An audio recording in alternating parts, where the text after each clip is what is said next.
प्रणाम साधकों। हम लोग सत्यनारायण व्रत कथा में श्लोक संख्या 16 कर चुके थे। पहला ही श्लोक किया था, बड़ी लंबी चर्चा हो गई थी उसके ऊपर। तो आज आगे की कथा को आगे बढ़ाएंगे कि किस तरह से सदानंद ब्राह्मण को बातें समझ में आई, उन्होंने उसका क्या अर्थ लिया, आगे क्या उपयोग किया और कैसे समाज को और लाभ दिया, लोगों ने सुनकर क्या लाभ प्राप्त किया।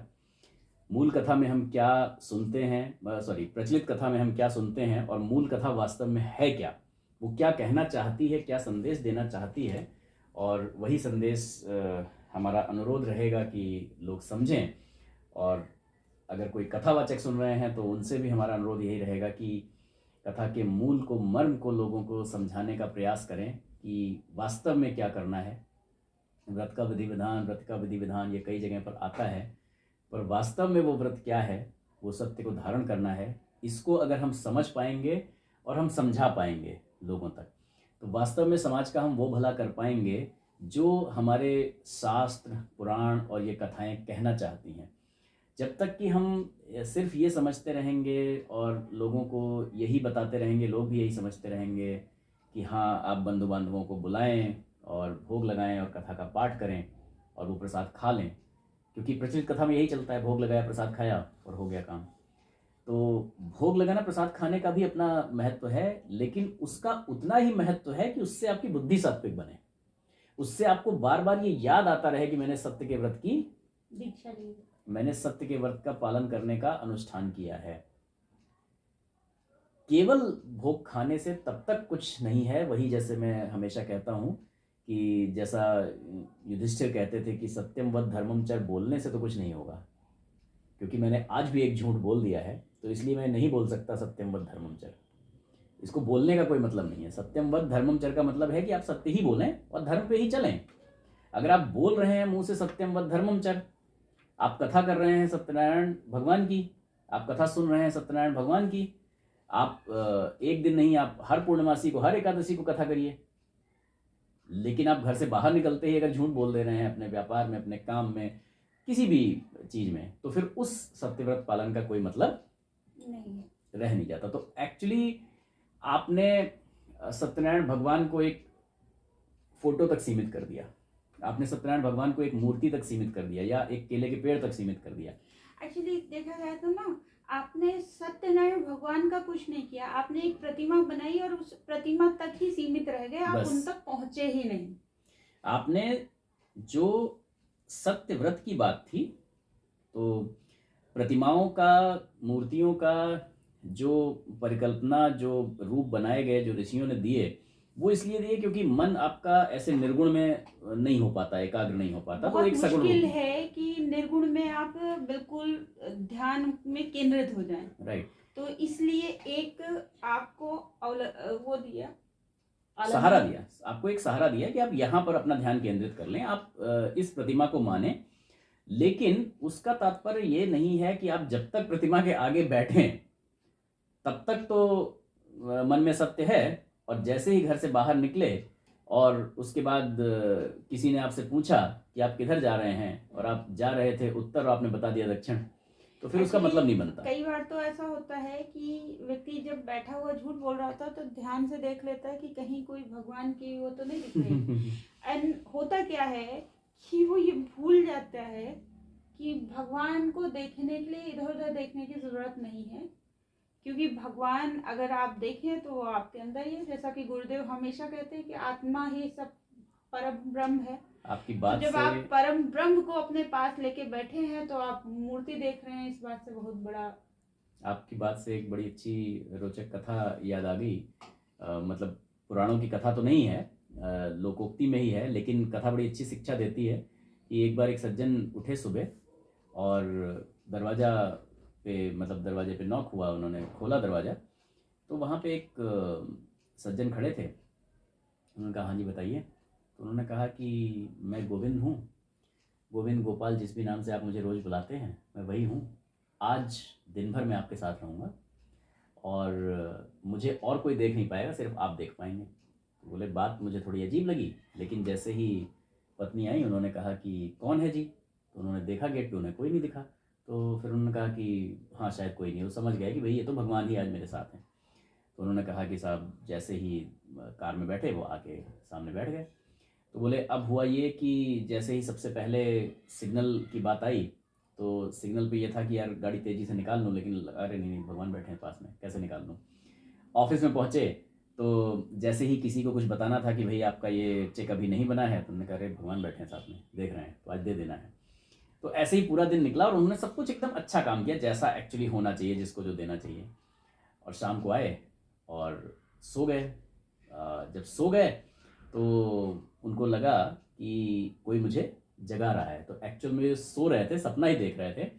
और उन्हें लगा कि यार ये बात तो बिल्कुल सत्य है, हम एक दिन के लिए समझ रहे हैं कि भगवान हमारे साथ अगर हैं तो हम ऐसा ना करें, तो भगवान तो हर जगह देख रहे हैं, भगवान तो कहीं भी नहीं है। तो वास्तव में हमने प्रतिमा का अवलंबन इसलिए लिया है कि हम अपने ध्यान को थोड़ी देर के लिए एकाग्र कर सकें, क्योंकि ध्यान ऐसे अंतर जगत में पूरे अंतरिक्ष में टिकेगा नहीं कहीं। तो लेकिन उसका मतलब ये नहीं है कि भगवान सिर्फ वहीं तक हैं, भगवान हर जगह हैं। तो यही धारणा मन में रखते हुए और परम पूज्य गुरुदेव और परम वंदनीय माता जी का ध्यान करते हुए एक बार गायत्री मंत्र का पाठ करेंगे सस्वर, और उसके बाद आगे की कथा की तरफ बढ़ेंगे। ओम भूर्भुवः स्वः तत्सवितुर्वरेण्यं भर्गो देवस्य धीमहि धियो यो नः प्रचोदयात्। प्रणाम। तो आगे भगवान कहते हैं, आकर्षणम ही भिक्षाया त्याज्यम चान्मयन त्वया समाजा लभते विप्रो यद नेक गुणम पुनः सेवा साधन रूपेण तम ददाति सुनिश्चितम।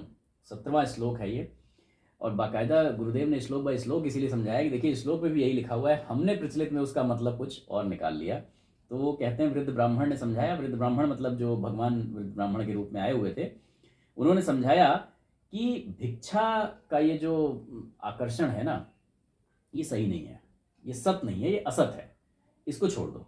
भिक्षा का आकर्षण जैसे ही छोड़ोगे वैसे ही तुम्हारा काम बनना शुरू हो जाएगा।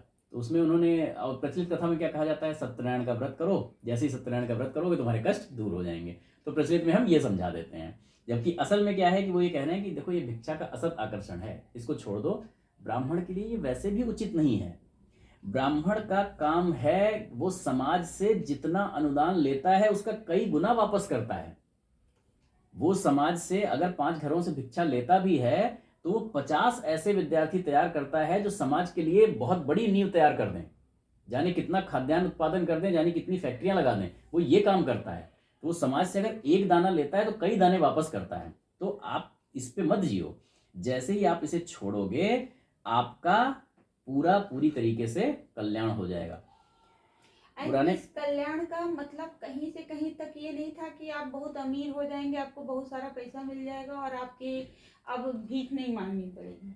इसका मतलब ये कहीं नहीं था। लेकिन के टाइम में जो कथा प्रचलित है और जो लोग उसका अर्थ भी निकाल रहे हैं वो बहुत ही सीमित हो गया है। वो जो प्रभु का उद्देश्य था इतनी बड़ी कथा को कहने का, उससे कहीं ना कहीं बहुत संकुचित होके ये सिर्फ इतना हो गया है कि अगर आप सत्यनारायण स्वामी की कथा करेंगे तो आप अच्छे से धन धान से भरपूर हो जाएंगे, आपकी औलाद अच्छी हो जाएगी और अच्छे से आपके जितने भी काम होंगे और वो सारे के सारे भौतिक वर्ल्ड के जो काम होंगे वो हो जाएंगे।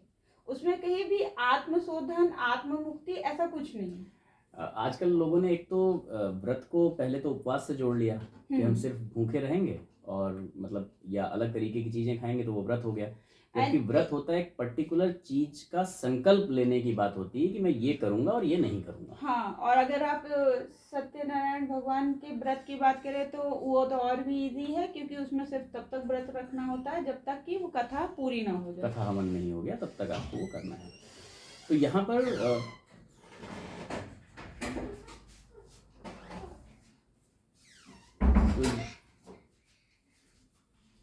तो यहाँ पर वृद्ध ब्राह्मण के रूप में आए भगवान ने ये बताने की कोशिश की है, प्रयास किया है कि भिक्षा मांगना कोई काम नहीं है। भिक्षा मांगना एक जघन्य पाप है और वो किसी के लिए भी अच्छा नहीं है, और जिसमें जरा सा भी स्वाभिमान शेष है वो कभी भीख नहीं मांगता। आप देखिए, भीख तो छोड़िए, आप किसी से उधार मांगिए, अगर वो आदमी एक बार मना कर दे तो आप उससे दोबारा उधार नहीं मांगते, जिस आदमी के अंदर जरा भी स्वाभिमान शेष है। और जो भिक्षा मांगता है वो, उसको जाने कितने लोग मना करते हैं, कुछ करते हैं, लेकिन उसको क्या है, 5 लोगों से मैंने कहा, 1 ने दे दिया, 10 लोगों से मैंने कहा, 2 ने दे दिया, मेरा काम हो गया, दिन भर मुझे काम नहीं करना। तो ये अकर्मण्यता लाती है आपके अंदर कि मुझे काम नहीं करना, बिना काम किए काम चल रहा है, मेरा क्या करना है। थोड़ा सा मान सम्मान की तो बात है और वो कहीं लगा नहीं रहता। बिल्कुल। तो पहले पुराने जमाने में जो ऋषि मुनि हुआ करते थे, एकांत स्थान में रहते थे, तप करते थे, शोध करते थे, पढ़ाते थे, बहुत सारी चीजें करते थे, भिक्षा मांगने नहीं जाते थे। कणाद और पिप्पलाद ऋषि जो हैं, उनके बारे में तो यहाँ तक कहा जाता है कि जब उनको अन्न की कमी पड़ती थी, वो अपनी व्यवस्था खुद करते थे, अन्न के बिखरे दानों को लेते थे। जैसे खेती है तो वो जार के दाने बीन लेते थे, मान लीजिए अपने पास खेती नहीं, किसी और की खेती है, आने दाने बीन लेते थे, पीपल के बीज खा के रह जाते थे, लेकिन वो नहीं करते थे। जहाँ लोग भी उस समय इतने सात्विक थे, और इसीलिए ये दर्जा था उस जमाने में कि अगर ब्राह्मण मेरे दरवाजे पर आया और वो खाली हाथ चला गया तो मैं बहुत बड़ा पाप का भागी बन गया, क्योंकि ब्राह्मण इतना कुछ दे रहा है समाज को और वो कुछ कर नहीं रहा, वो भूखा नहीं रहना चाहिए। एंड लोगों को अंदर, हम ना एकदम ओवरऑल लोगों को बुराई नहीं दे सकते कि जो है वो आज के टाइम में दान धर्म नहीं करते या कुछ। एक्चुअली वो विश्वास नहीं रह गया है, और विश्वास न रह जाने की वजह भी इस तरह के लोग ही हैं जिन्होंने ये चीज़ अब एक दुविधा डाल दी है, आपको या हम हो, कोई भी हो, हम अगर किसी को, कोई हमसे कुछ मांग रहा है और वाकई में उसे जरूरत है। नहीं, आज तो लोगों ने भिक्षा का व्यवसाय बना लिया ना। हाँ। उस समय भिक्षा कोई व्यवसाय होता ही नहीं था। उस समय तो स्थिति ये होती थी कि ये जो लोग इतने उच्च स्तर के लोग होते थे, जो लोग मंगल के लिए, कल्याण के लिए काम कर रहे हैं, वो कभी निकलते नहीं थे। तो फिर ये स्थिति थी कि भाई जहां पर गुरुकुल चल रहे हैं या कुछ है, तो उसमें ये नियम था कि 5 घरों से आप भिक्षा मांगेंगे, मिली मिली, नहीं मिली नहीं मिली।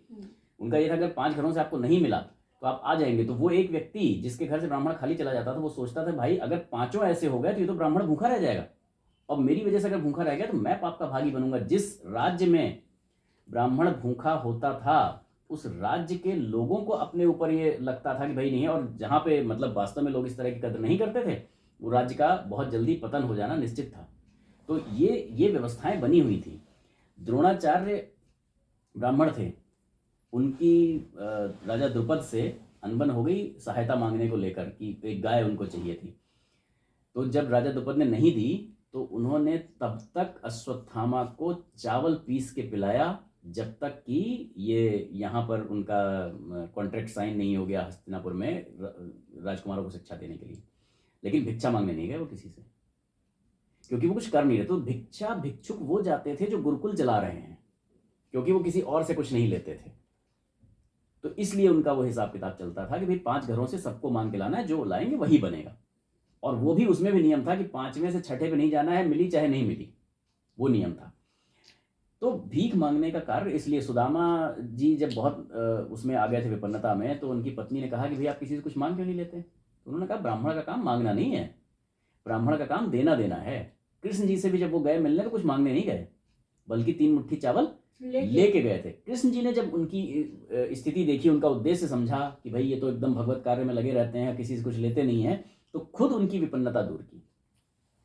तो इस तरह की स्थितियों को समझना चाहिए, ये हमारे लिए ज्यादा आवश्यक है। तो यहाँ पर इस श्लोक के माध्यम से ये बताया गया है कि चाहे आप ब्राह्मण हैं, चाहे कुछ भी हैं, पिछले श्लोक में भी यही बताया गया था, अपने स्वार्थ पूर्ति के लिए, सिर्फ अपना पेट भरने के लिए भिक्षा मांगना सही नहीं है। पुराने जमाने में जो भिक्षा की परंपरा थी वो सिर्फ गुरुकुल तक सीमित थी, और गुरुकुल से भी 5 घरों में मांगा जाता था। बाकी जैसे बहुत सारे उदाहरण हमने देखे कि द्रोणाचार्य हुए, या ऋषि कणाद हुए, ऋषि पिप्पलाद हुए, या सुदामा जी हुए, इन लोगों ने कभी भिक्षा नहीं मांगी। द्रोणाचार्य ने इसलिए भिक्षा नहीं मांगी कि वो कोई गुरुकुल नहीं चला रहे थे, उस समय कुछ नहीं कर रहे थे। तो उन्होंने, नहीं है बेटे के लिए दूध नहीं है तो चावल पीस के पिलाते रहे। तो इस तरह की चीजें हमको अपने समाज में लोगों को बतानी चाहिए कि भिक्षा कभी कोई व्यवसाय नहीं हो सकता।